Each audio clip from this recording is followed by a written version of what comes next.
populations. So please welcome Professor Iqbal Quadir with a warm hand.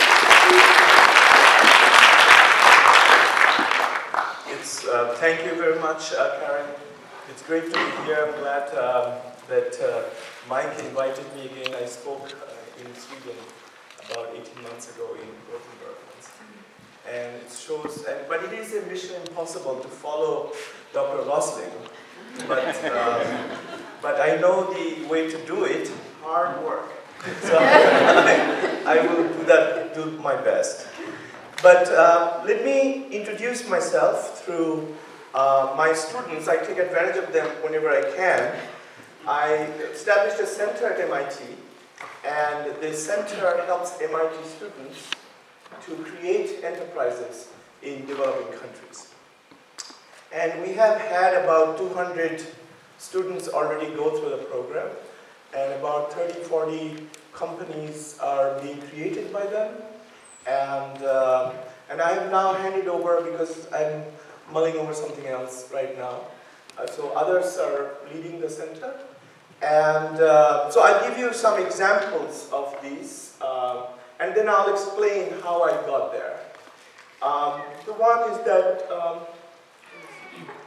here is a woman from Morocco has created a oil, organic oil, especially in Morocco, which is good for people's skincare. And it seems low tech. It's being sold online in other stores and things like that. Here is a student who has developed, if people have emotional issues and depressions and things like that, your cell phone can read your behavior and send a message to your doctor. And it's a serious company, has raised $15 million or so in venture capital.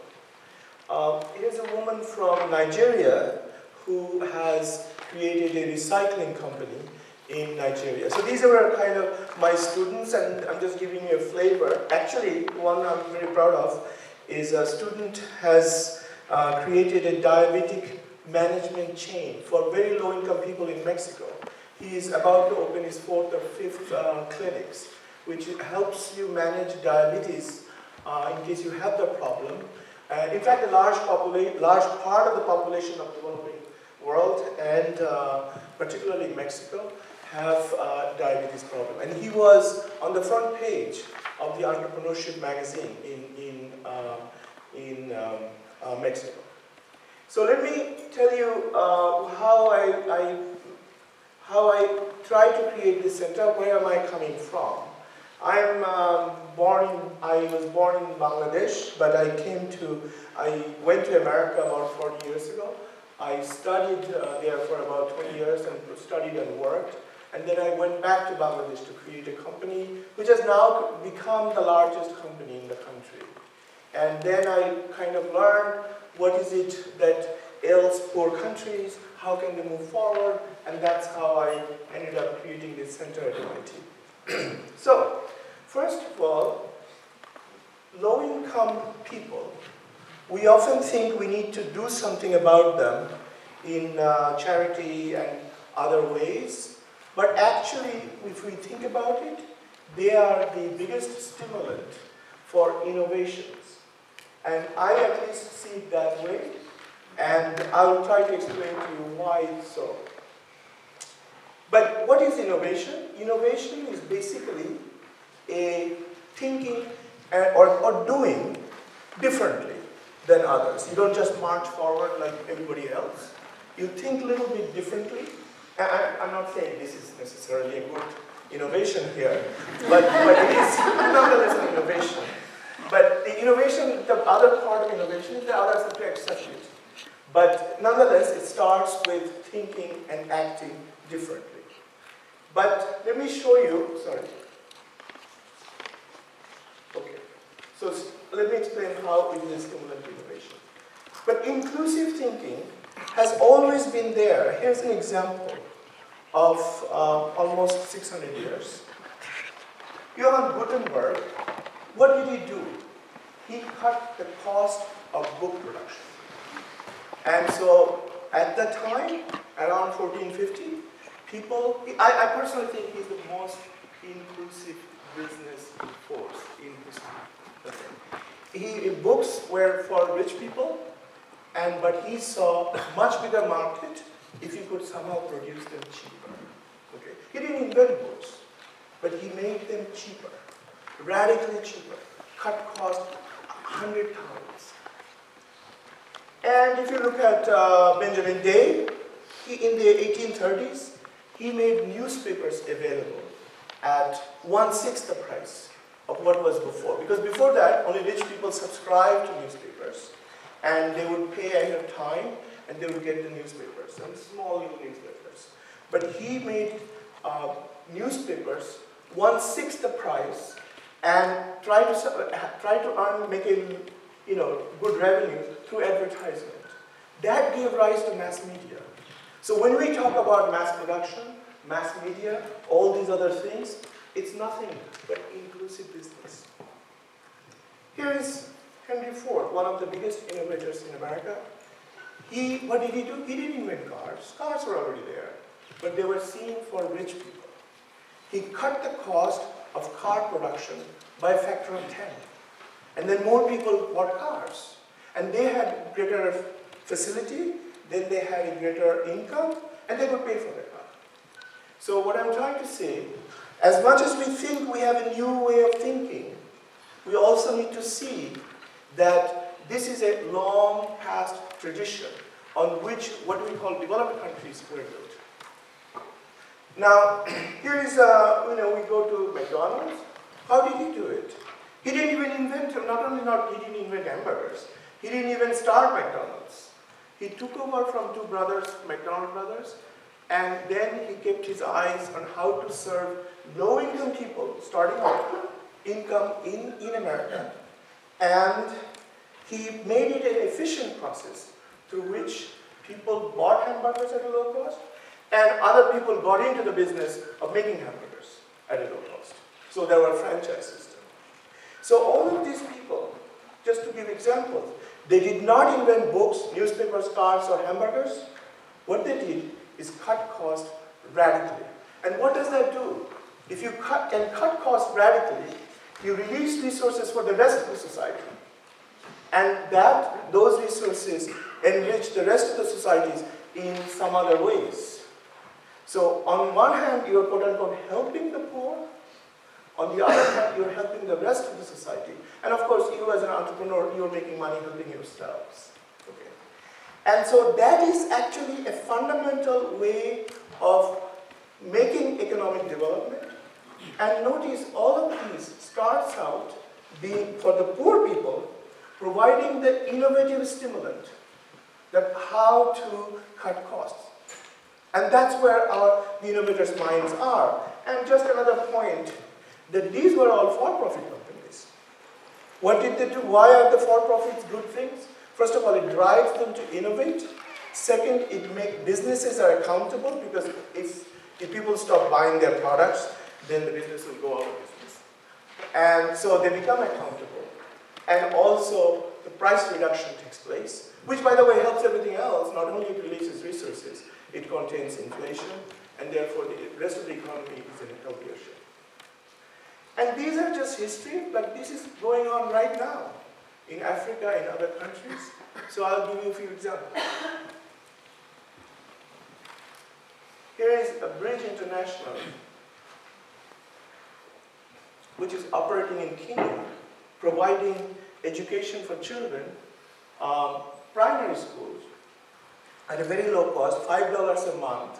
So when you have $1 a day family that Professor Rosling was talking about, and let's say it's a family of 4, that's like $4 a day or $5 a day. Times 30, it's about $150, $200. They can afford actually $5. So these schools are in the slums even, in Kenya, and they are getting pretty good education. Here is Bcash, which I'll talk about. I'm personally involved with it from behind the scene. And that also allowing people to send money from one place to another at a very, very low cost. This is an example of leasing company, leasing solar panels at a low cost because they have developed some technology. Here is another healthcare one where they provide in India heart surgery for $1,000. And remember, all of these, the poor people not only has been a stimulant, they actually provide a very important piece of part of work in making it a low cost. They bring the necessary volume that will allow you to cut costs. So for example, a normal American hospital, maybe regular size, might give 3 heart surgeries a day. This one gives 50 to 100. So the same equipment, same physical facilities can work on a lot more people. Without that, you cannot actually bring the cost down. So what I'm saying is the poor people are quote-unquote poor people, are bringing an important component to which you can cut the cost down. So, but the other part of Innovate, my Innovate part of my talk, is that take advantage of technologies whenever you can, okay? Because of a bunch of reasons, and let me just show you here. One of them is that everybody gets more done through a technology. Okay. I mean, like Professor Rosling showed the wheelbarrow. You know, instead of picking up 2 pieces of bricks, maybe you can take 20. Okay. So technology actually helps you get more done, and then people earn more, and the person who sells the technology is also can make it business. Okay. And the average person can also get more done and earn more. And as a result, the GDP goes up. So you can see there are 3 wins. The individual consumer wins, the provider wins, and the country wins. And of course, if a developed country is selling the two, then they win too. So there are actually 4 wins. So what are the other advantages? If you see innovations happening, let's say 20 years ago, internet started spreading, or the cell phone started spreading. If you can see that, you can plan for how you will create a business. At least that was my experience. Okay, and because an entrepreneur is like a surfer, a technology wave comes, and if you see the wave coming, you can plan on how to surf on that wave. Otherwise, you might be engulfed in the wave itself, and you can't quite do a good job. So what I'm saying is, if you project how an overall technological wave coming, then it helps the young entrepreneur to plan ahead. So internet, cell phone have given rise to massive entrepreneurs around the world. Okay. And if somebody saw that 20 years ago, or even 10 years ago, they have created fantastic companies. So today you can see that on maybe biotechnology, maybe nanotechnology, whatever it is. And there's another very important point about that in poor countries, the basic problem is a very imbalanced power situation. Existing businesses are very powerful. They would squash a little guy coming up with a new business. Or even the state is very, very powerful, which is another problem because there's a huge bureaucracy that will impede you. But if you have a technological advantage, knowledge about certain, it levels the playing field a little bit because the others have not quite seen it. Okay.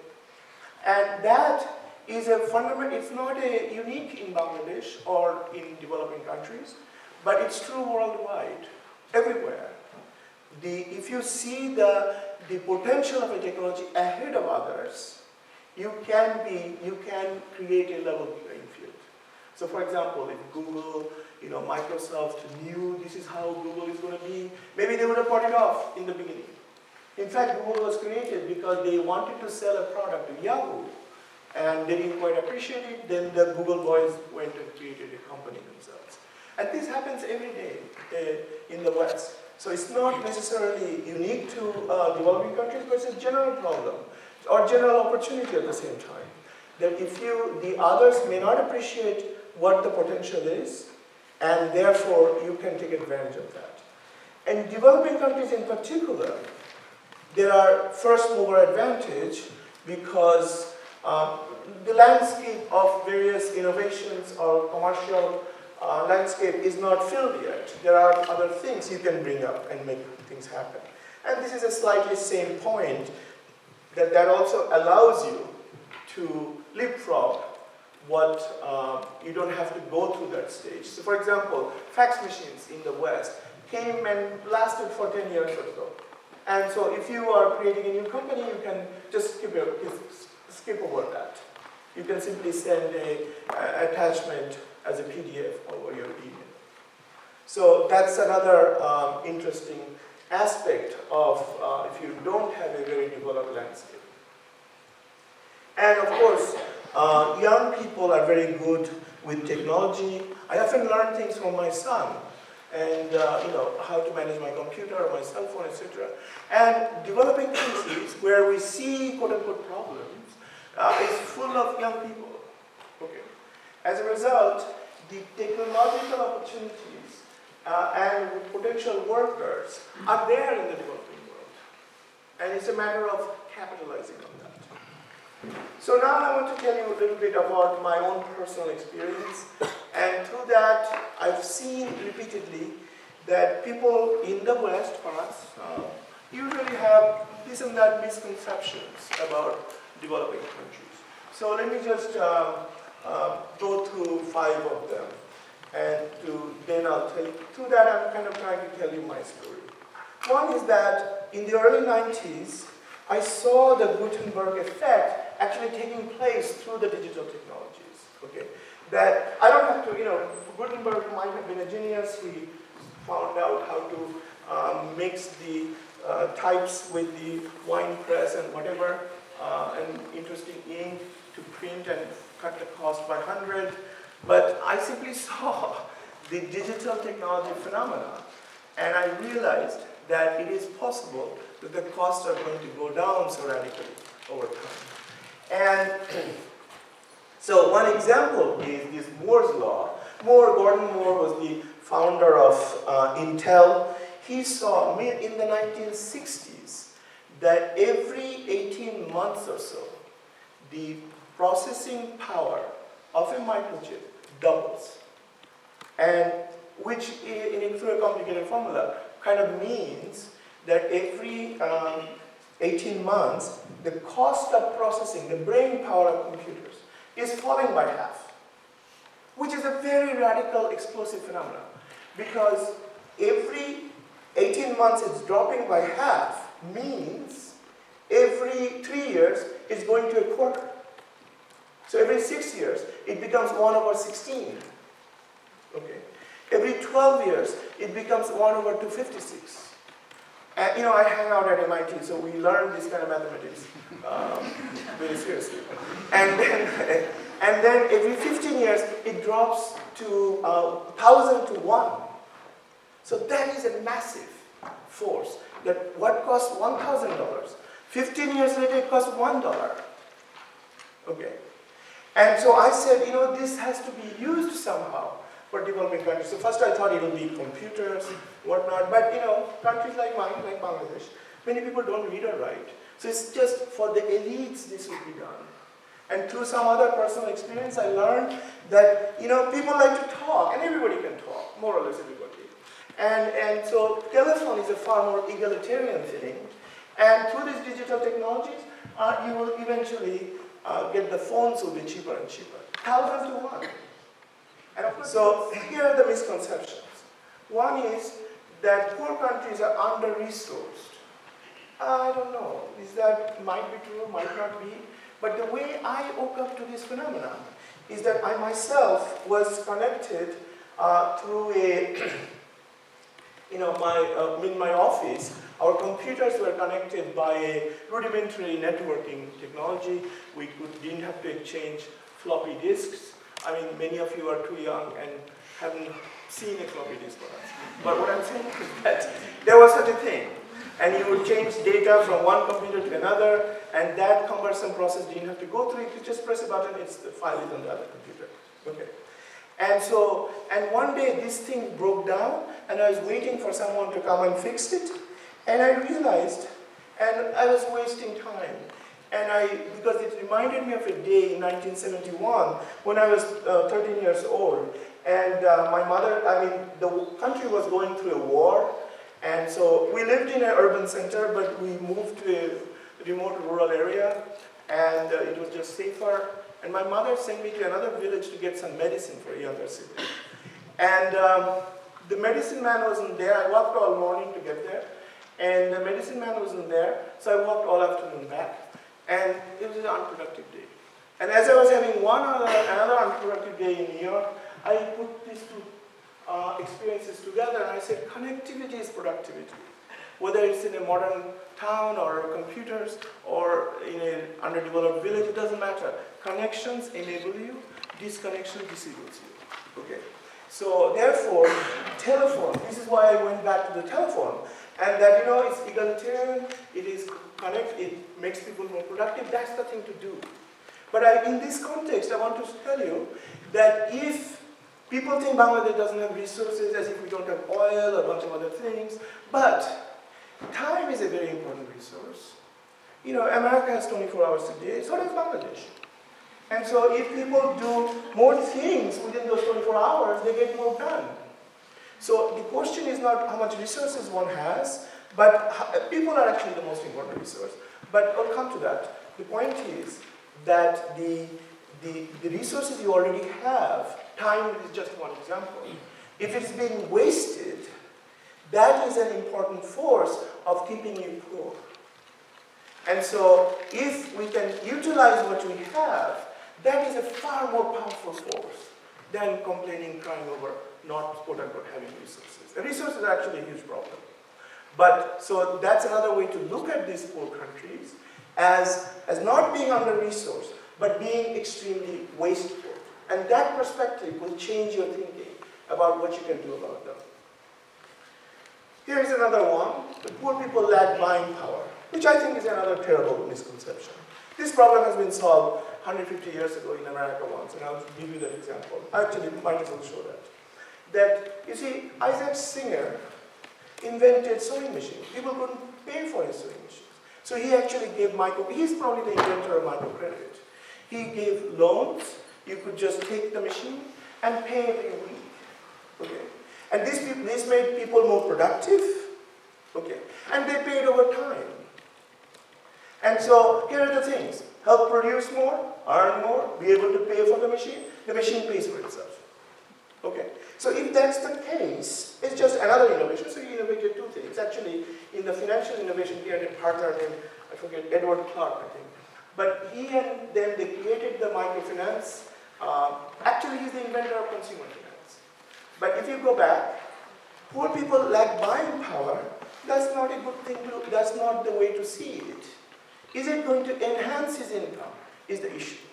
If it is, then he can pay for it. So if you look at another misconception, you need to start money, and so you need to invest, have a business, and then make more money. This is also not necessarily true. So for instance, most of us need banking services, but very few of us are trying to buy a bank to get the banking service. Okay. So, somebody, let's say Mike buys a bank, and he creates banking service, I go take a service from him. So it's possible that somebody buys the asset needs to be bought and has a business, and other people get service from it. Okay. And by the way, in telephone, what I was struggling with started out as a community-based business. A whole village had a phone. Okay. And only now everybody has a phone, so we've forgotten about that. But actually, it was a shared arrangement to begin with. Okay. And then, let's say another misconception is that, poor countries have this and that problem. They need food, clothing, shelter, medicine, all sorts of things. Yeah, I'm not disputing that. But what we should realize is that income is the main ability. Actually, Professor Rosling said he loves money. And this is true. People also love money in general, okay? And what money does for you is that you can think for yourself how you'll spend the money, okay? In fact, your brain might get more activated if you have the money, okay? So if you have the money, then you can decide whether it's food, clothing, shelter, what you want to spend it on. So the issue is, how can you raise income? And let them decide. We don't have to be the big brother, okay? What they need. So, by the way, this is another example of a resource that's already there, not being utilized. It's being wasted. Brains. And brains, by the way, are distributed very democratically. Everybody has one, and if you have two, you have a problem. So what I'm trying to say is that it's democratically distributed, it just needs to be used properly. Okay? And that gets utilized when people start earning. So what we need to focus on, makes life simpler, is to see how people can earn more. And in my case, telephone was one of them. Another misconception is what Professor Rosling would fully agree, is that the experts know everything. This I agree with him, totally disagree. Actually, you learn from the people, which is another point I want to make, is that poor people are not only a stimulant for innovation, they will show you how to do it, okay? And I'll give you some examples. But anyway, I'll come to that, and that's why my theme of the talk is innovate and participate. You participate with them, because you can learn from them. Okay, so let me at least tell you my quick story. I tried to realize all of these, and so I said misconceptions, I can sort it out in my head. What's the real problem on the ground? Okay, the real problem on the ground is that usually people bring one technology through another. So for example, the internet was spreading in those days, in the early 90s I'm talking about, and the internet was spreading, and that's because, and I was thinking, how can the internet spreading in America, cell phones not spreading in Bangladesh? Okay, well, in America, they had everything else. They had computers, they had modems. Again, many of you may not have seen a modem. Modem was there, computer was there, telephone line was there. All of these things made internet spread more quickly. So usually a new thing needs to piggyback on existing things. And if poor countries don't have things to piggyback on, then you have a more difficult job. Okay. And this is why I started noticing, what does Bangladesh have?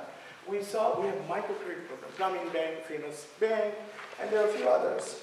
But I started talking to Grameen Bank, and I said, I will bring telephones, and it will connect all your branches, and you will manage your bank very well. But the thing is, they have evolved in a country that didn't have telephones.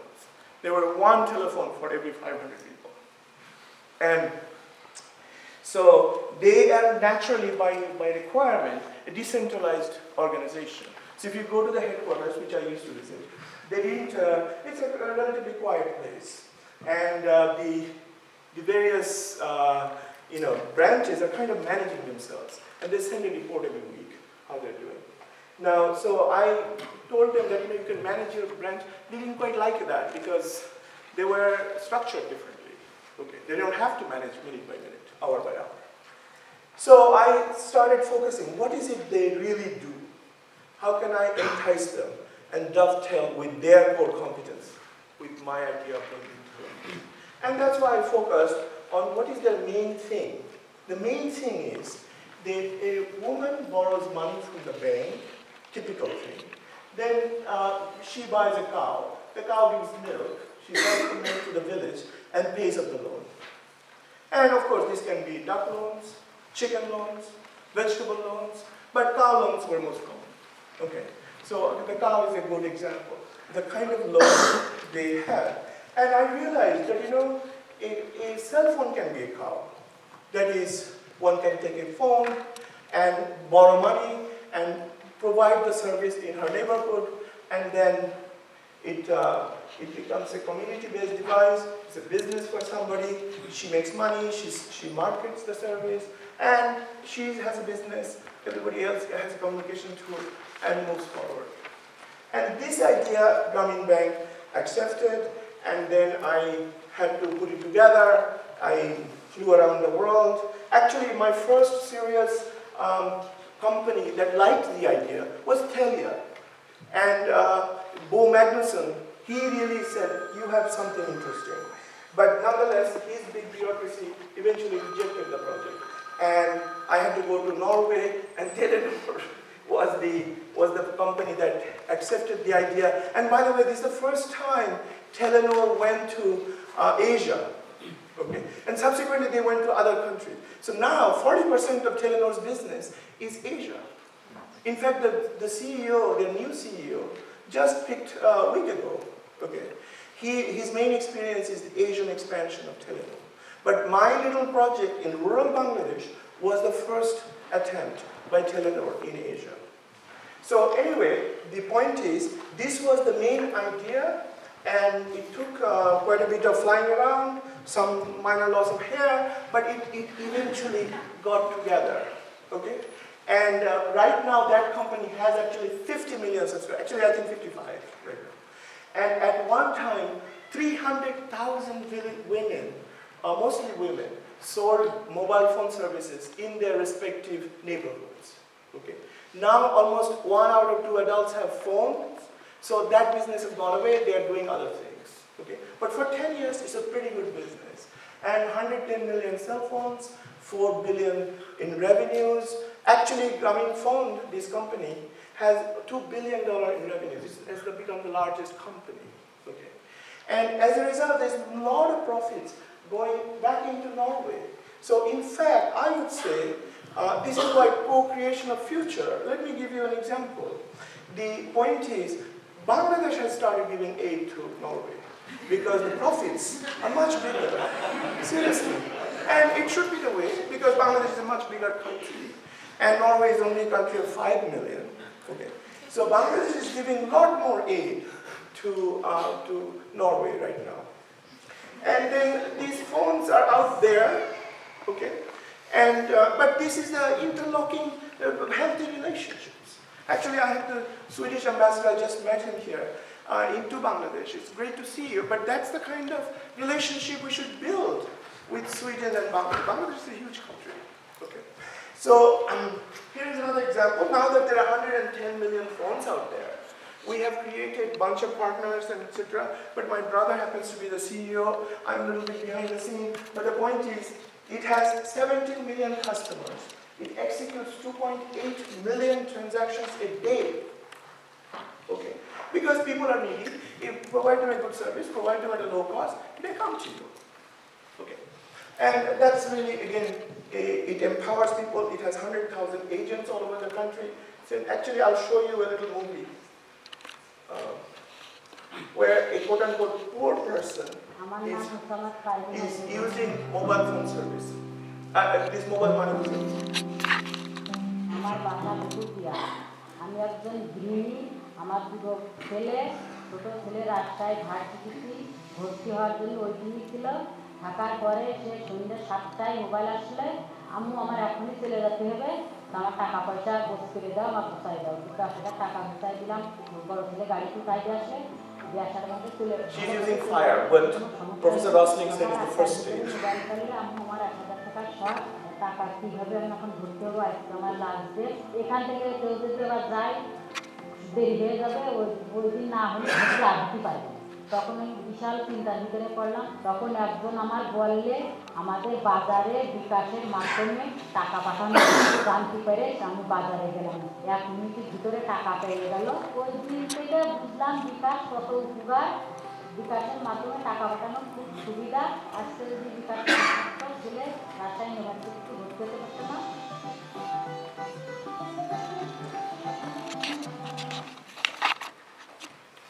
And I'll just show you another. There are many applications of this. There's a very quick one. This is in the urban Dhaka that somebody is using the same because they.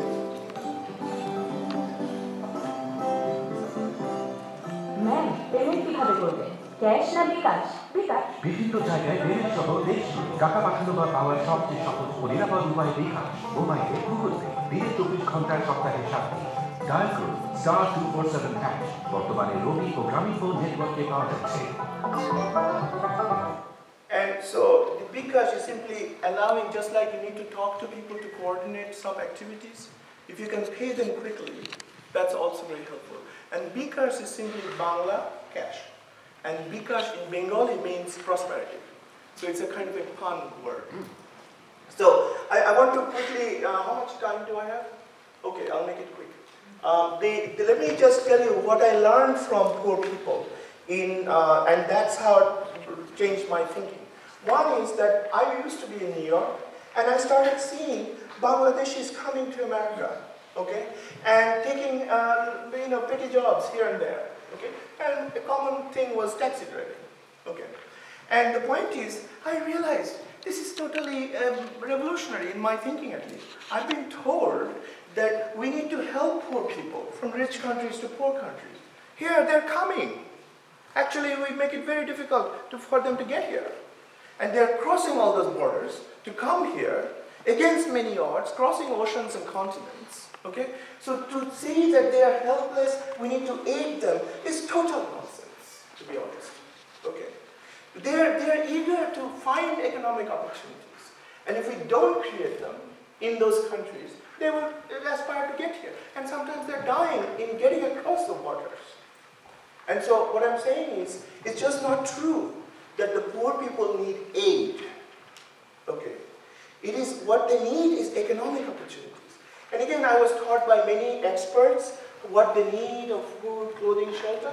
And I was too sitting in the economy class as an entrepreneur and all the immigrants going to Saudi Arabia and other places. I would see, they would ask, what is it you need? They need communication tools, as an example. This was not. Right now, you see cell phones all over the third world, and you think it's normal. It's not normal. At that time, people never said that is the thing to have. Okay? So what I'm trying to say, I learned it from the poor people. Here's another thing. All the experts told me, poor people needed really low cost or a zero cost, provide that at that. And I realized that that I couldn't do it. Because the cell phone costs something, the time costs something. In order to invest, we need to attract investments, do it in the normal Wall Street way. That's the way I thought it. But people said, no, make it zero cost. So I'll show you how a poor person taught me. I had an apartment, and I lived there with my wife, and we had a maid. This is a normal thing. And because you don't get all the food, everything prepared outside, from outside. So anyway, so one time the maid gave me a letter to mail it to the post office outside, to write to her. She was writing to her mother, okay? So I said, yeah, give me the letter, I'll mail it. And she said, no, don't put stamp on it. I said, yeah, I'm happy to put some stamp on it, okay? She said, no, please don't put any stamp. Just drop it, okay? I was surprised, fine, okay? Here I was happy to pay 2-3 rupees, whatever it is, and the letter will go. And she said, no, please don't put any stamp. So I investigated, and I figured out that if you don't put any stamp, the post office system records it and charges twice as much at the other end from our mother. So this was a revolutionary thinking for me. The family, her family, would rather pay twice as much and ensure that they get a service, as opposed to what the experts told me, that they need a low-cost service. They're actually happy to pay twice as much, as opposed to zero, because I was happy to put some stamps. Okay. So the reason is, if you don't get a service, that is very, very costly. Because then she is not coordinated with her mother, among other things. The information is not passing through. So I said, this is rubbish, that they need low-cost service. Okay. What they really need is a service. And we'll then think about how they can pay. That the investors would not invest. So I was trying to raise that money, it was difficult, this and that, whatever. So I was going back and forth, Bangladesh and New York. And one time, my mother said that, call me as soon as you get there to New York. Okay. And I said, I was in the car to the airport, and I was thinking, why did she say that? Because 20 years earlier, I had gone to America as an 18-year-old. Okay. And at that time, I was younger, I was actually able to get lost or something, but she waited for 3-4 weeks before she heard from me, because I traveled, I went there, I wrote a letter, she got the letter, she didn't have a telephone, and now she's saying, write to me, call me as soon as you get there. Okay. So I couldn't understand. She certainly doesn't love me anymore. I've committed more sins in the meantime. So I was puzzled by this. Okay.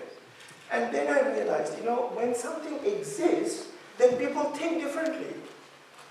It's not, you cannot assess that by your prior understanding of the world. When something comes to exist, everybody thinks different. Oh, now it's possible to call. And then they say, this is my priority. So you cannot assess the market, you cannot do the market research.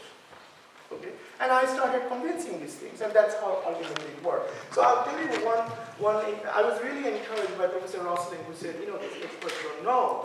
So I want to read you a little paragraph I found of Henry Ford, which I completely resonates with me, is that I do not recall anyone who said that the gasoline-based internal combustion engine would ever have more than limited use. Right now, all cars are more or less gasoline. All the wise people demonstrated conclusively that the engine could not compete with steam engine. This is the way wise people, they know to a dot just why something cannot be done. They always know the limitation. That is why I never employ an expert in full bloom. If ever I want to kill opposition, by which he means competition, by unfair means, I would endow the opposition with experts. They would have so much good advice that I could be sure that they would do little work. So what I'm saying is, don't listen to the expert, listen to the poor people whose problem you're supposed to be trying to solve. Okay. So here, but just why does that make sense? Because we make our models, and then the models stage us. Okay? And poor people don't know our models. So therefore, they're pointing to different things that punctures those models. Okay? And that's why they can actually teach you. Okay? And by the way, I was telling a little joke. I'm almost done. I was telling a little joke, and Professor Rosling and Mike laughed, so I'll tell you. For 40 years, I have been typing with one finger. Okay? So I have noticed that even Apple, Steve Jobs, they have picked it up. 10 years ago, the iPhone requires you to type with one finger. So here is a common man's experience that has been picked up by these major innovators. It's happening all the time.